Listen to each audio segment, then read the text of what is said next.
Students, maths master corner में खुशामदीद। आज हम स्टार्ट कर रहे हैं एक्सरसाइज 4.8 जिसका फर्स्ट क्वेश्चन है in a map of industry expression of area of the rectangular veranda is given by. अच्छा, अब आपको इस क्वेश्चन में स्टूडेंट्स एक वरेंडा का जो रेक्टेंगुलर शेप है उसका एरिया दिया गया है। तो ये इसका एरिया है, एरिया का एक्सप्रेशन है यानी कि वेरिएबल की फॉर्म में है। तो आपने क्या करना है, फाइंड। जैसे फर्स्ट पार्ट में है कि expressions for both dimensions of the verandah, तो दोनों डायमेंशंस जो होंगी वरेंडा की वो आपने उसके एक्सप्रेशंस शो करने हैं। तो यहाँ पर आपने बेसिकली करना ये है कि याद रखना है कि डायमेंशंस क्या होती हैं। डायमेंशंस आप लेंथ और विड्थ को कहते हैं, क्योंकि हम बात रेक्टेंगल की कर रहे हैं तो लेंथ और विड्थ है। तो यहाँ पर हमने उसकी लेंथ और विड्थ फाइंड आउट करनी है। तो इसको स्टार्ट करते हैं। फर्स्ट क्वेश्चन को बहुत आसान सा है। जैसे आपको फर्स्ट क्वेश्चन में देखिए गिवन क्या है, एरिया गिवन है ऑफ रेक्टेंगुलर वरेंडा है, ठीक है।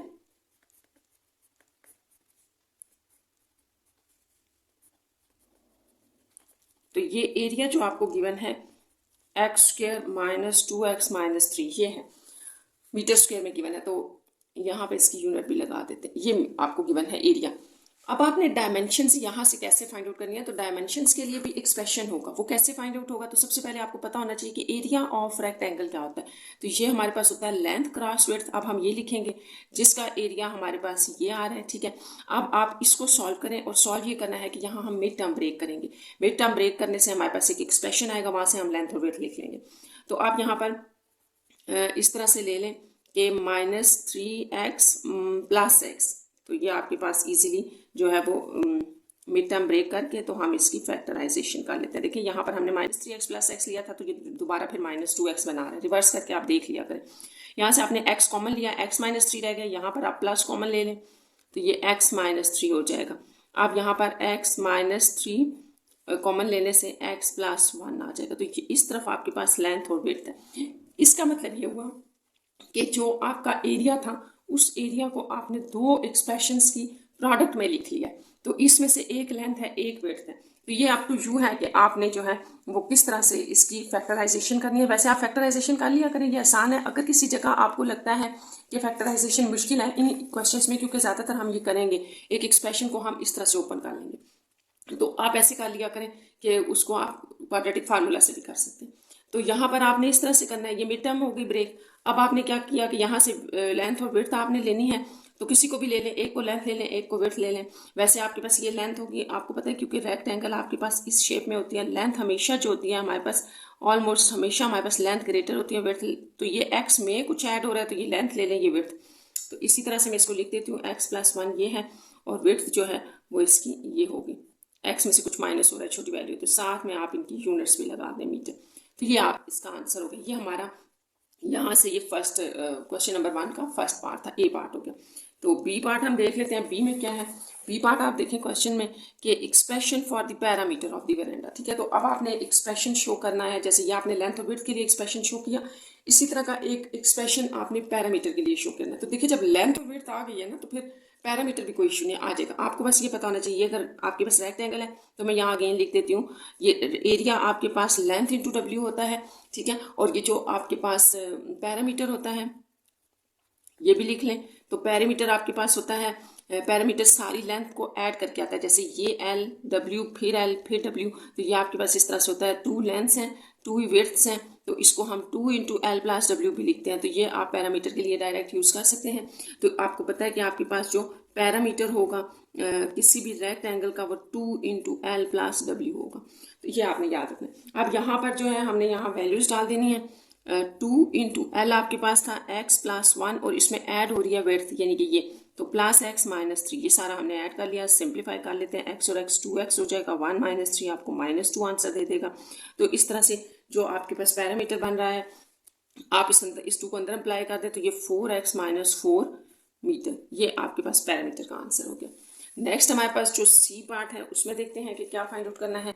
तो सी है आपका expression for the cost of fencing verandah at the rate of 20 पर मीटर। तो यहाँ पर आपने एक बात स्टूडेंट्स याद रखनी है।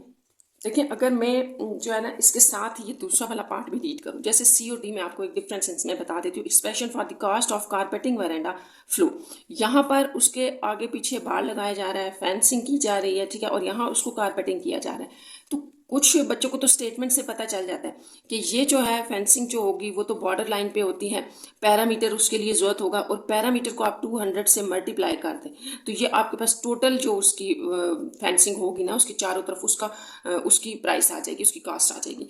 और यहाँ पर कारपेटिंग जो है, कारपेटिंग तो आप लोग जो है वो अगर रेक्टेंगुलर कोई शेप है तो उसके बीच में ही करते हैं ना कारपेटिंग, ठीक है, यहीं पर जो है वो कारपेट बिछाना है। तो जो कारपेटिंग मतलब उसमें आपके पास बीच की सारी एरिया की बात हो रही है, तो यहाँ एरिया के साथ आप 250 को मल्टीप्लाई कर देंगे तो कॉस्ट आ जाएगी। यहाँ मैं आपको एक छोटा सा शॉर्टकट भी बता देती हूँ, अगर किसी बच्चे को पता नहीं चलता कि यहाँ पैरामीटर के साथ मल्टीप्लाई करना है या एरिया के साथ, स्टेटमेंट से पता नहीं चलता, तो आपको ये जो रेट दिया हुआ होता है ना इसको देखा करें। ये देखिए दिया हुआ है रेट, कितनी कॉस्ट लग रही है पर मीटर के हिसाब से दिया जा रहा है, तो पर मीटर के हिसाब से जो दिया जाएगा वो पैरामीटर होगा, क्योंकि पैरामीटर सिंगल होता है, इसको हम मीटर में लेते हैं। और यहाँ देखिए मीटर स्क्वायर के हिसाब से दिया जा रहा है, तो इसका मतलब कि ये एरिया की बात की जा रही है, इसलिए आप इसको एरिया से मल्टीप्लाई कर दिया करें। तो होपफुली आपको समझ आ गया होगा। हम सी पार्ट से स्टार्ट करते हैं। एक्सप्रेशन हमने बताना है कॉस्ट ऑफ फेंसिंग जो है वो वरेंडा करना है। तो इसमें सबसे पहले तो हम लिख लेते हैं हमारे पास क्या बनेगा, कॉस्ट ऑफ फेंसिंग, यहाँ स्टेटमेंट लिख लेते हैं थोड़ी सी, कॉस्ट ऑफ फेंसिंग। अच्छा, कॉस्ट ऑफ फेंसिंग वरेंडा पर मीटर, ठीक है, पर मीटर यानी कि 1 मीटर जिसको आप कहते हैं ना, यूं चले लिख लें 1 मीटर। ऑन 1 मीटर आपके पास क्या है, और ये आपको गिवन है ₹200। तो कास्ट ऑफ फेंसिंग वरिंदा, अब आपने किसके ऊपर मालूम करना है, पैरामीटर के ऊपर मालूम करना है ना। तो पैरामीटर अभी अभी आपने फाइंड आउट किया, ये 1 मीटर के लिए ये कास्ट है, तो इतने मीटर्स के लिए कितनी होगी, तो हम यहाँ पे लिखेंगे 4x - 4 मीटर के लिए आपके पास कितनी होगी। बड़ा आसान से आप 200 के साथ इसको मल्टीप्लाई कर दें ऐसे, तो ये आपके पास आ जाएगा 200 अंदर अप्लाई कर दें तो 800x - 800 और RS लिख दें। तो ये इतनी अमाउंट या इतने कास्ट के, ये कास्ट के लिए, टोटल वरिंदा के कास्ट के लिए ये एक्सप्रेशन यूज होगा, ठीक है। तो स्टूडेंट्स मेरे ख्याल में तो ये आंसर ठीक है, क्योंकि यही अमाउंट आपने यहाँ मल्टीप्लाई करनी है। पीछे आंसर तो थोड़ा डिफरेंट दिया हुआ है, ये इसका करेक्ट आंसर है। नेक्स्ट आपके पास जो डी पार्ट है इसको देख लेते हैं। डी पार्ट में इसको फिर रीड कर लेते हैं। जैसे मैंने आपको बताया था कि आपने यहाँ पर इस 200 को पैरामीटर से मल्टीप्लाई कर देना और इस 250 को आपने कारपेटिंग करना है, यानी कि अंदर से एरिया जरूरत होगा तो एरिया से ये मल्टीप्लाई होगा। तो जो आपके पास एक्सप्रेशन बनेगा इसकी कास्ट के लिए, तो सबसे पहले आप जो है वो एरिया लिख लें, एरिया ऑफ दी वरेंडा। तो ये आपको बिल्कुल स्टार्ट में गिवन था, ये वाला था, इसका एक्सप्रेशन आपको गिवन था, ठीक है, ये था। तो आपके पास अब जो आएगी cost of carpeting veranda floor, ठीक है, फॉर 1 मीटर। 1 मीटर के लिए क्या होगी, तो ये 250 था, ये इतने थी 250 पर मीटर था, मीटर स्क्वायर था। तो इतनी अमाउंट आपकी लग रही है। तो आप जो कास्ट ऑफ जो होगा आपके पास, इसको आप कह लें कि, या तो इसको कह लें कारपेटिंग, इसको ऐसे लिख लेते हैं carpeting, cost of carpeting total लिख लें, टोटल वरिंदा। तो इसके लिए क्या एक्सप्रेशन होगा, इस अमाउंट को आपने मल्टीप्लाई करना है एरिया के साथ, ये तो ये इतना, या फिर आप इसको यूं कर लें कि ये इतनी जो है वो आपके पास कास्ट होगी, या कास्ट के लिए ये एक्सप्रेशन होगा। तो यहाँ ये आपका क्वेश्चन नंबर 1 कंप्लीट हो गया। क्वेश्चन नंबर 2 देखते हैं। अगर आपको क्वेश्चन नंबर 1 समझ आया तो आपने चीज़ें याद रखनी है। इसी तरह से ये सारे क्वेश्चंस होंगे, सब में यही जो है वो मेन पॉइंट्स होंगे। देखें, area of the square shape, वहाँ पर आपसे रेक्टेंगुलर शेप के बारे में पूछा गया था। अब ये स्क्वायर शेप है, तो स्क्वायर शेप आपको पता है जिसकी लेंथ चारों साइड्स इक्वल होंगी। Surface of the machine is given by the expression. अब ये आपको एरिया दिया गया, एक स्क्वायर शेप जो है वो सरफेस है इसी मशीन की, उसका एरिया दिया गया, expression for the length of the surface. तो यहाँ पर हम ए में फर्स्ट पार्ट इसको सॉल्व करते हैं। देखिए हमारे पास जो आप क्वेश्चन दिया गया है, इसमें यहाँ सबसे पहले लिख लेते हैं एरिया ऑफ स्क्वायर शेप्ड। तो ये आपको एक एक्सप्रेशन दिया गया है 25x स्क्वायर - 30x + 9। तो ये मीटर स्क्वायर में, क्योंकि एरिया दिया गया। अच्छा, अब जैसे कि यहाँ पे बात एक स्क्वायर शेप की हो रही है ना, तो आपने याद रखना स्क्वायर शेप ऐसे होगी, ठीक है, इसकी ये लेंथ ये सारी सेम होंगी। इसलिए ये area of the square shape दिया गया। और फर्स्ट एक्सप्रेशन में आपसे डायमेंशन नहीं पूछी गई, क्योंकि डायमेंशन उस वक्त होती है जब डिफरेंट हो, लेंथ, विड्थ, हाइट डिफरेंट आ रही हो। तो यहाँ पे सिर्फ लेंथ की बात की गई है, तो डायमेंशन लेंथ निकालनी है आपने, ठीक है। तो वो लेंथ आपने कैसे फाइंड आउट करनी है, तो आपको पता है कि एरिया ऑफ द स्क्वायर क्या होगा। अब ये सारी सेम है ना, तो आपने ये भी याद रखना है कि जो एरिया ऑफ स्क्वायर होता है वो आपके पास एल स्क्वायर होता है, मतलब लेंथ क्रॉस विड्थ होता है ना, इसमें भी तो अब दोनों लेंथ सेम होती है, तो L cross L, L square होगा। तो इसको फिर हम लिख सकते हैं एल स्क्वायर, ये हमने लिख दिया, और ये वैल्यू एज इट इज। तो यहाँ से टेकिंग स्क्वायर हो तो on both sides you will get the value of L और लेंथ, ठीक है। यहाँ से जब आप स्क्वायर रूट लेंगे दोनों तरफ, ये देखें यहाँ भी स्क्वायर रूट आ जाएगा, ये इससे कैंसिल हो जाएगा। यहाँ पर आप इसको कंप्लीटिंग स्क्वायर से भी कर सकते हैं, मिड टर्म ब्रेक करके भी कर सकते हैं। तो देखें इसको हम मिड टर्म से ही कर लेते हैं। वैसे ये 5x का स्क्वायर है, ये 3 का स्क्वायर है, और 5 3 ज़ा 15, 15 2 ज़ा 30, ये बन जाएगा इजीली। तो मिड टर्म ब्रेक से भी इसको कर सकते हैं। चले मैं इसका कंप्लीटिंग स्क्वायर कर देती हूँ। 5x का होल स्क्वायर ये बन रहा है। यहाँ पर आप इसको ले लें 3 का होल स्क्वायर, सेंटर में आपके पास -2 इंटू इन दोनों को देख के आप बनाएं, फिर ये खुद ब खुद बन जाएगा। 2 इंटू ये आपका a है, ये b। तो इसको अगर हम बैक करें ना, तो देखें 5 3 ज़ा 15, 15 2 ज़ा 30, वही बन रहा है, और इस तरह से आ जाएगा। इसको थोड़ा और सॉल्व कर लें, फार्मूला क्लोज कर लें। देखिए यहाँ पर जो हमने फार्मूला लगाया है a square -2ab plus b square बन रहा है, जिसको हम क्लोज करके -b का होल स्क्वायर लिख देते हैं। तो 5x -3 का होल स्क्वायर और ये स्क्वायर रूट, देखिए आप स्क्वायर आ गया, इससे कैंसिल हो गया। तो इस तरह से ये जो लेंथ थी आपके पास स्क्वायर की, वो आ गई इतनी 5x -3 मीटर आ गई, और ये रिक्वायर्ड थी। तो इस तरह से आपने एक स्क्वायर का फाइंड आउट करना है। अब इसी से अगले भी पॉइंट्स हम फाइंड आउट कर लेंगे जो रिमेनिंग है। तो साथ साथ देखते जाते हैं क्या है। देखें जैसे आपके क्वेश्चन नंबर 2 में बी पार्ट बी देखना था हमने, क्या expression for the boundary of the surface. तो आपने याद रखना है जहाँ ये बाउंड्री का वर्ड यूज होता है, इसका मतलब ये होता है कि आपसे पैरामीटर पूछा गया है। तो बहुत आसान है, हमारे पास लेंथ आ चुकी है ए पार्ट में, तो उसको हम फिर लिख लेते हैं। लेंथ हमारे पास थी 5x -3, क्योंकि ये यूज होगी पैरामीटर में भी। और अब आपके पास बी में आपने जो है वो पैरामीटर फाइंड आउट करना है। तो पैरामीटर आपके पास क्या होता है, किसी भी स्क्वायर डायग्राम में आप जो है वो ये शेप में किस तरह से पैरामीटर निकालते हो, तो वो L प्लस L सारी लेंथ ऐड हो जाती है 4L, यानी कि ये पैरामीटर होता है आपके पास। तो यहाँ से आप लिख सकते हैं कि parameter is equal to 4L है। तो पैरामीटर आपके पास आ जाएगा 4L, आप फाइंड आउट कर चुके हैं, ए में से ले लें, ये आ जाएगा, और ये लिखते हैं आपका आंसर है, या आप इसको अंदर अप्लाई करके लिख सकते हैं। तो ये आ जाएगा 20x -12 मीटर। तो ये आपका बी आ गया, बी आंसर है। सी देखते हैं क्या है। सी में है expression for the cost of polishing the surface of the machine. तो देखिए जब पॉलिशिंग की बात हो रही है ना, तो पॉलिशिंग का मतलब ये है कि सारा बीच में से पॉलिश, ये आपकी डायग्राम है ना, ये शेप सॉरी, ये इसको इस तरह से पॉलिश किया जाएगा। तो इसका मतलब है कि अगर यू पॉलिशिंग की बात हो रही है तो ये सारे एरिया की बात हो रही है। तो दूसरे लफ्जों में जैसे मैंने आपको समझाया था, ये साइड पे भी आप देख सकते हैं कि पर मीटर स्क्वायर लिखा है। तो इसका मतलब है कि आपकी का जो भी एरिया है उसको 75 से मल्टीप्लाई करें तो एक्सप्रेशन आ जाएगा कॉस्ट ऑफ पॉलिशिंग का। और यहाँ पर देखिए 28 मीटर पर मीटर है। तो आप पढ़े बगैर आपको पता चल सकता है कि आपने क्या करना है, पैरामीटर के साथ मल्टीप्लाई करना है। लेकिन देखिए यहाँ क्या expression for the cost of edging around 2 sides, ये 4 साइड्स के बजाय 2 साइड्स की बात की गई है। तो एक्जैक्टली पैरामीटर की बात नहीं की गई। तो हम देखते हैं डी पार्ट भी, पहले सी करें। तो सी मैंने आपको समझा दिया। सी में क्या करना है कि सी में हम एरिया के साथ इसको मल्टीप्लाई कर देंगे। तो हम एरिया लिख लेते हैं, जैसे आपको क्वेश्चन के स्टार्ट में एरिया दिया गया, एरिया के लिए ये एक्सप्रेशन था।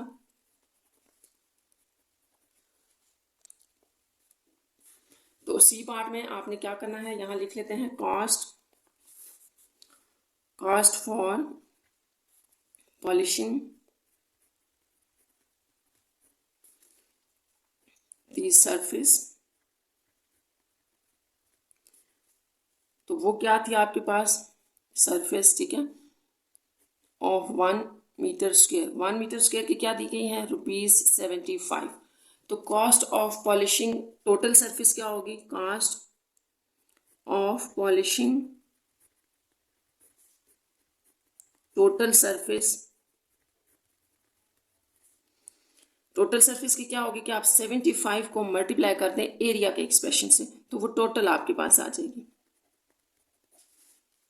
तो इसको आप यूँ लिख सकते हैं कि ये ₹75 इंटू 25x² -30x+9, अंदर मल्टीप्लाई करके भी लिख सकते हैं आप, इस तरह से भी इसको लिख सकते हैं।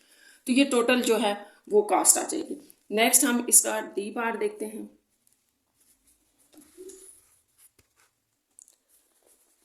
डी पार्ट में expression for the cost of edging around two sides, ठीक है, टू साइड्स पर सिर्फ एजेस बनाने हैं, तो of the machine surface two sides पे बनाने हैं और 28 पर मीटर यूज़ हो रहा है, ठीक है। तो आपने करना ये है, यहाँ पर स्टूडेंट्स के जैसे पैरामीटर में आपके पास 4 साइड्स यूज़ होती है ना, तो यहाँ 4 नहीं बल्कि 2 साइड्स के लिए यूज़ होगा। तो सबसे पहले तो आपको ये पता होना कि लेंथ क्या है, लेंथ हम निकाल चुके हैं ना, वो जो फर्स्ट पार्ट में वो यहाँ लिख लें, ये है। तो ये जो 2 एजेस होंगे तो उसको आप यूँ लिख सकते हैं कि जैसे आपके पास जो है वो 2 साइड्स क्या बनेंगी, 2 साइड्स क्या होंगी, 2 साइड्स होंगी L प्लस L, या आप 2L कह सकते हैं इनको। तो यहाँ आप 2 इंटू 5x माइनस 3 लिख लें, क्योंकि 2 से जो है वो साइड्स की बात की गई है। ये 2 साइड्स के लिए एक्सप्रेशन है। तो कास्ट भी आपको इसी के लिए फाइंड आउट करने के लिए कही गई है, तो इसको हम लिख लेते हैं कास्ट। इसका डी पार्ट देख लेते हैं, रीड कर लेते हैं। इसमें क्या है, expression for the cost of edging around 2 sides, 2 sides की जो है वो एजिंग करनी है 2 साइड्स की, यानी कि फुल पैरामीटर की बात नहीं की गई। आपको पता है पैरामीटर में जो है वो 4 साइड्स होती हैं ऑफ द मशीन सरफेस, तो वो 28 पर मीटर के हिसाब से करनी है आपने कि 1 मीटर पे 28 लगेगा। तो 2 साइड्स की बात की गई है, तो पहले हम 2 साइड्स को फाइंड आउट कर लेते हैं। तो ये डी पार्ट है। अगर आप 2 साइड्स की बात करते हैं ना अपने स्क्वायर की, जैसे लेंथ जो है ना वो आपको क्या गिवन थी, लेंथ देख लेते हैं। ये लेंथ हमारे पास थी जो हमने फाइंड आउट की है इसके फर्स्ट पार्ट में, वो थी 5x माइनस 3 मीटर। तो 2 साइड्स के लिए क्या होगी, L प्लस L। 2 साइड्स की बात कीजिए तो ये आ जाएगा, तो ये आप ऐड कर दें ऐसे, तो ये आपके पास बन रही है 10x माइनस 6। तो ये 2 साइड्स के लिए हमने फाइंड आउट कर ली है। अब इसकी कास्ट भी देख लेते हैं। कास्ट ऑफ लिख देते हैं एजिंग 1 मीटर। 1 मीटर पे क्या थी हमारे पास कास्ट, इसको लिख लें, ये है 28 रुपीज़ 28। तो कास्ट ऑफ टोटल नहीं सॉरी, यहाँ पे 2 साइड्स की बात हो रही है, 2 sides edging 2 sides is equals to, आपके पास ये वाली जो अमाउंट है कॉस्ट है इसको मल्टीप्लाई कर देंगे आप इस 2 साइड्स के एक्सप्रेशन के साथ। तो ये आप फर्दर ऐसे लिख सकते हैं कि ये हमारे पास आ जाएगा 28 इंटू 10x माइनस 6। तो ये इसकी कास्ट बन जाएगी। नेक्स्ट क्वेश्चन नंबर 3 देखें। 3 अब आपको volume of the cubical oil tank, आप वॉल्यूम की बात कीजिए और एक क्यूबिकल टैंक ऑयल है, ठीक है, इन रिफाइनरी इज एक्सप्रेस्ड है। ये इसका वॉल्यूम दिया गया आपको, expression for the height of the oil tank. तो क्यूबिकल ऑयल टैंक जो होता है वो होता कैसे है और हमें सिर्फ जो है वो इसकी हाइट फाइंड आउट करने को क्यों कही गई है। तो ये सारा हम देखते हैं कि आपके पास जो क्यूब होता है ना 3 डायमेंशनल होता है, वो इस तरह की फिगर होती है, ठीक है, जैसे मैंने आपको पीछे स्क्वायर रेक्टेंगल की बताई है ना, तो क्यूब इस तरह का होता है।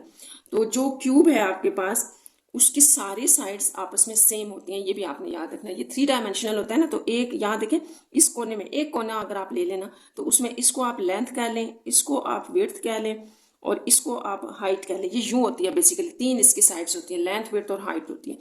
तो यहाँ पर क्योंकि ये क्यूबिकल जो है वो शेप है ना, तो ये सारी आपके पास जो है वो हाइट यूज़ हो रही है। आप यूँ समझ लें ये सारी जो है वो हाइट के इक्वल है। तो ये आपसे फाइंड आउट करने के लिए कहा गया। तो जो वॉल्यूम होता है आपके पास इस क्यूबिकल शेप का, उसको हम V से रिप्रेजेंट करते हैं, V से रिप्रेजेंट करते हैं, और वो H3 होता है। H3 इसलिए कि यहाँ सारी साइड्स आपस में मल्टीप्लाई हो रही होती है। तो अब वो मैंने जैसे आपको कहा कि वो सारी H है तो वो H3 हो जाएंगी। तो वॉल्यूम आपके पास ये होता है, ये आप याद रखें।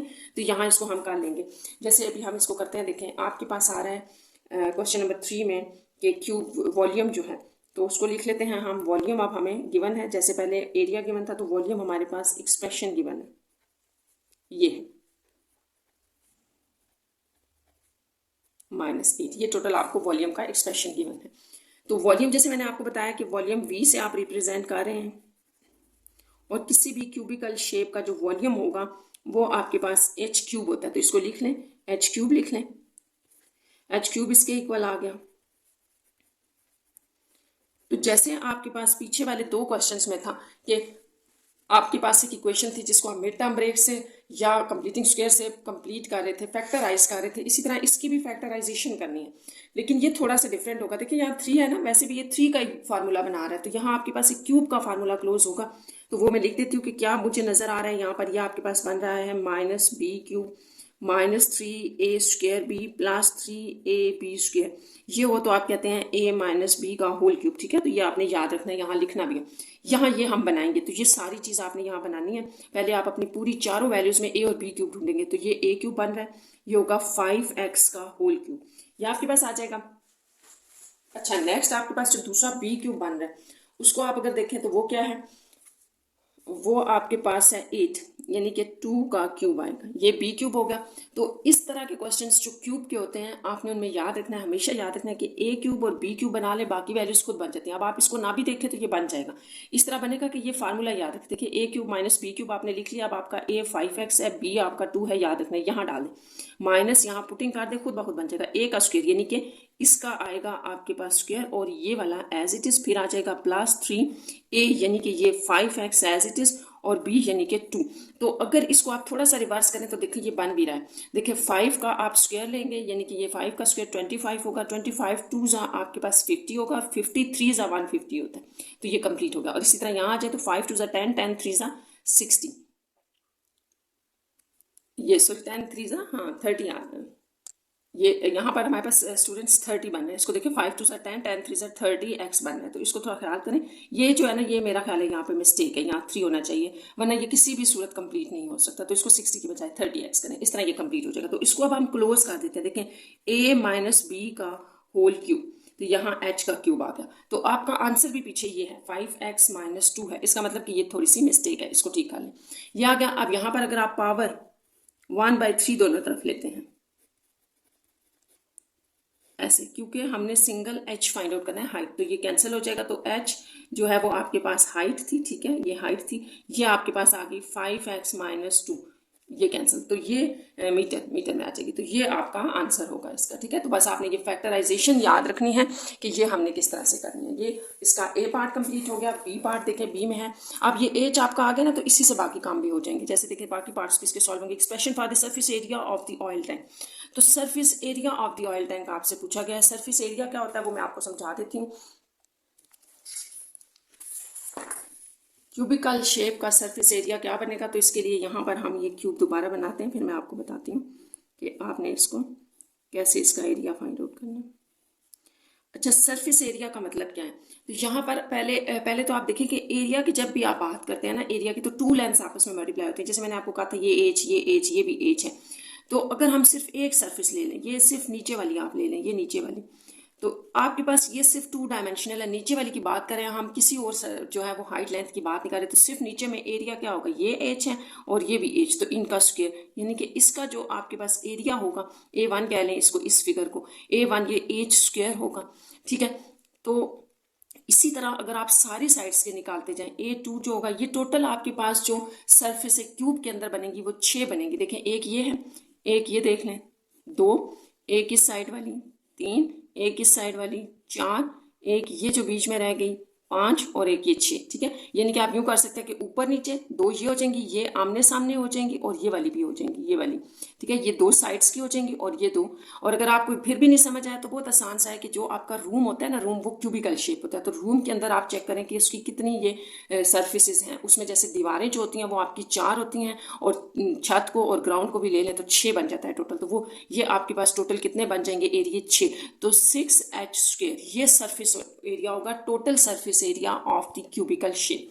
तो ये मैंने आपको समझा दिया। अब यहाँ पर हम इसको डायरेक्ट यूज कर लेंगे, क्योंकि हमारा क्वेश्चन ये था कि expression for the surface area of the oil tank था। तो यहाँ हम लिख देते हैं कि एरिया, सॉरी सरफेस एरिया करना था, इसको करें आप सरफेस एरिया, और surface area of oil tank. तो ऑयल टैंक का जो सरफेस एरिया है वो टोटल क्या बना, 6h²।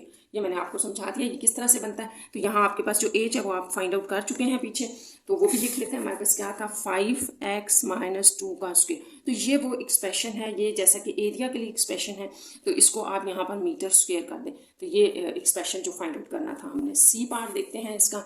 सी में है expression for painting it from outside, सिर्फ आउटसाइड से आपने इसकी पेंटिंग करनी है, और 32 पर मीटर स्क्वायर लग रहा है। तो 32 जो है वो रुपीज़ लग रहे हैं पर मीटर स्क्वायर पर। तो इसमें आपके पास क्या यूज़ हो रहा है और कैसे हो रहा है, तो ये एरिया की बात हो रही है, सेंटर की बात नहीं हो रही। तो ये मैं आपको थोड़ा बता देती हूँ, फिर आप फिगर को देखें। आउटसाइड से सिर्फ आपने उसको पेंट करना है तो ये हमारे पास जो है वो आ जाएगा। अच्छा, आउटसाइड में अब आपने याद रखना है कि अगर ये सारा ऑयल टैंक है तो ये सिर्फ बाहर से आपने इसको पेंट करना है तो उसकी सारी साइड्स आ जाएंगी। तो इसको हम किस तरह से लिखेंगे, कॉस्ट ऑफ पेंटिंग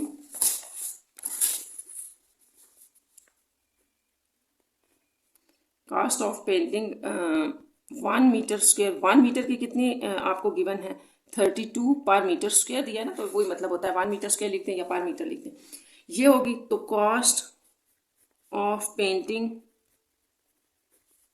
आउटसाइड, ठीक है। तो आउटसाइड में क्या आ जाएगा, टोटल यही सारे एरियाज आ जाएंगे। तो 6h स्क्वायर इंटू आपके पास जो है ये कास्ट मल्टीप्लाई हो जाएगी 32। तो ये लिख लें 6h आपको पता है 5x माइनस 2 का स्क्वायर इंटू 32। ये 32 इंटू 6 आपके पास आ जाएगा 12 और 19। तो ये 5x माइनस 2 स्क्वायर, तो ये रुपीज़ इतनी जो है वो आपकी कास्ट होगी उसको आउटसाइड से पेंट करने में। तो क्वेश्चन नंबर 4 में है mechanical engineer working on the wheels of the machine. किसी मशीन के व्हील्स पे काम कर रहा है mechanical engineer. Find there areas given by, उनके एरियाज ये गिवन है, 2 व्हील है ना, on work wheels of the machine, 2 wheel area दिए होंगे, उन दोनों व्हील्स के एरिया दिए गए हैं। Help him finding the radii of the both. तो आपने रेडियस यानी कि R1 इसका फाइंड आउट करना है, R2। तो बहुत आसान सा है, इसको भी कर लेते हैं। क्वेश्चन नंबर 4 यहाँ हम सबसे पहले लिख देते हैं कि एरिया ऑफ, जो आपके पास एरिया ऑफ द व्हील था, व्हील 1 लिख लें इसको। तो ये A1 था और यहाँ चले लिख देते हैं A1 आपके पास है पाई एक्स स्क्वायर माइनस 6 पाई एक्स प्लस 9 पाई। इसी तरह जो है वो एरिया ऑफ व्हील 2 लिख लें, A2 था और A2 जो आपको गिवन है क्वेश्चन में वो लिख लें पाई एक्स स्क्वायर माइनस 10 पाई एक्स प्लस 25 पाई। तो ये तो आपको गिवन है। अब आपको पता है कि जो भी एरिया होता है किसी भी राउंड शेप का, गोल का, जैसे व्हील की बात हो रही है तो वो आपके पास होता है पाई आर स्क्वायर। ये एरिया ऑफ द सर्कल होता है, राउंड शेप का एरिया। तो यहाँ पर हम इन दोनों का एरियाज बताते हैं। जैसे A1 का एरिया आप पाई R1 का स्क्वायर ले लें और A2 का जो एरिया है वो पाई R2 के स्क्वायर के इक्वल होगा। R1 और R2 जो है वो आपको पता है, व्हील 1 का रेडियस R1 है और व्हील 2 का जो रेडियस है वो R2 है। और यही आपका क्वेश्चन भी है कि फाइंड आउट करें। तो यहाँ हम ये वैल्यूज डालेंगे और इनको आपस में सॉल्व करेंगे।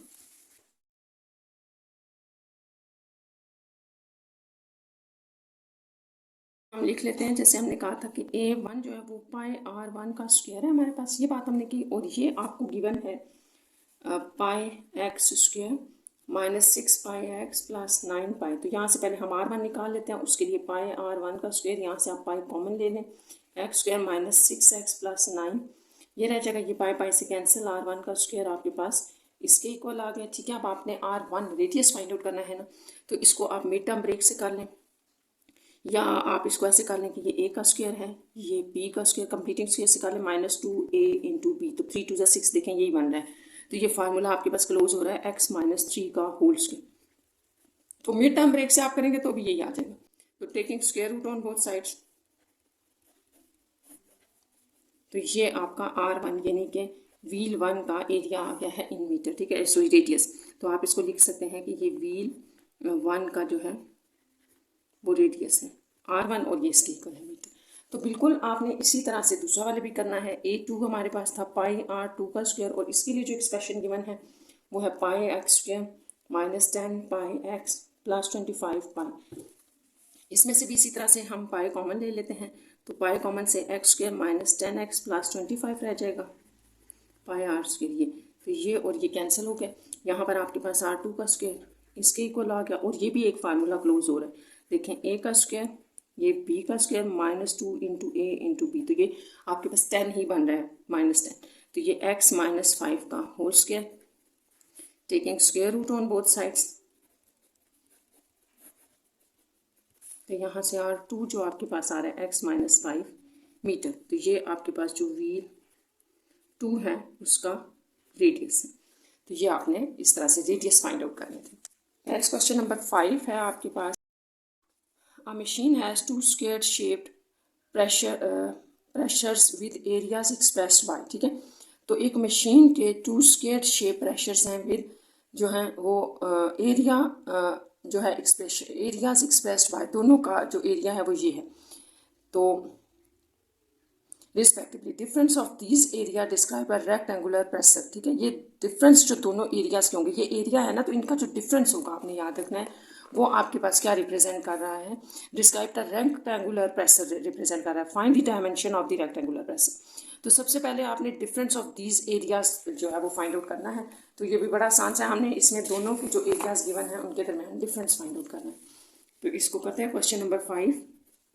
इसमें आपके पास जो एरिया ऑफ, इसको लिख लें, एरिया ऑफ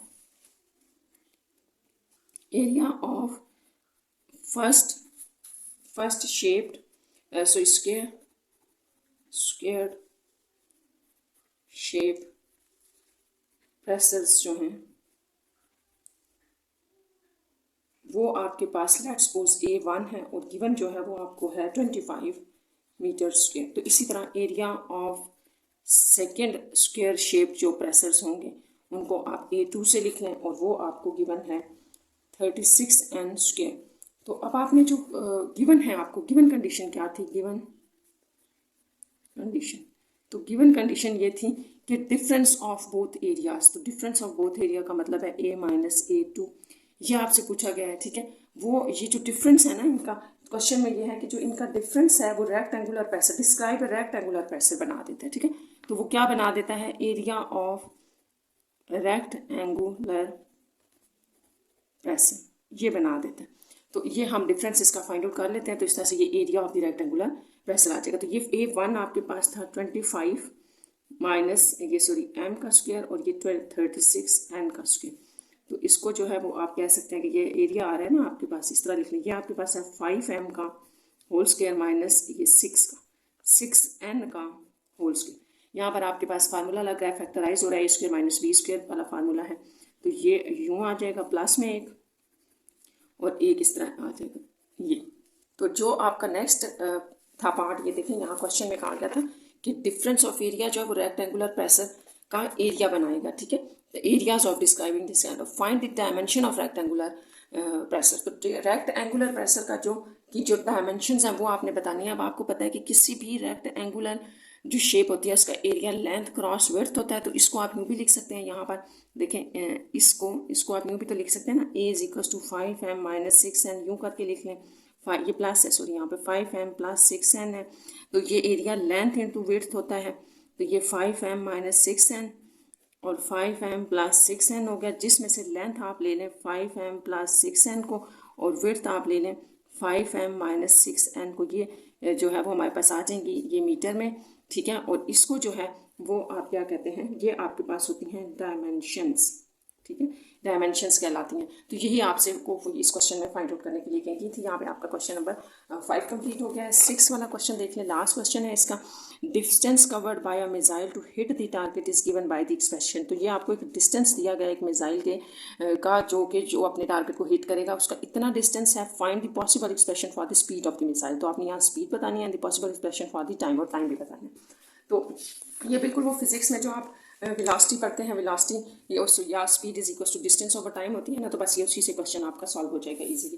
तो यहाँ पर हम सबसे पहले देख लेते हैं कि हमें डिस्टेंस जो दिया गया था, ठीक है, तो वो क्या था, डिस्टेंस एक्सप्रेशन की फॉर्म में दिया गया था, यह आपको गिवन था, ठीक है। या डिस्टेंस कवर्ड डिस्टेंस भी आप इसको कह सकते हैं। एक्सप्रेशन फॉर स्पीड आपने फाइंड आउट करना है। तो एक्सप्रेशन फॉर स्पीड, इसको V लिख लें, स्पीड को हम V से लिखते हैं, ये आपने फाइंड आउट करना है। तो आपको पता है कि स्पीड जो होती है आपके पास वो होती है डिस्टेंस ओवर टाइम, इसके इक्वल होती है।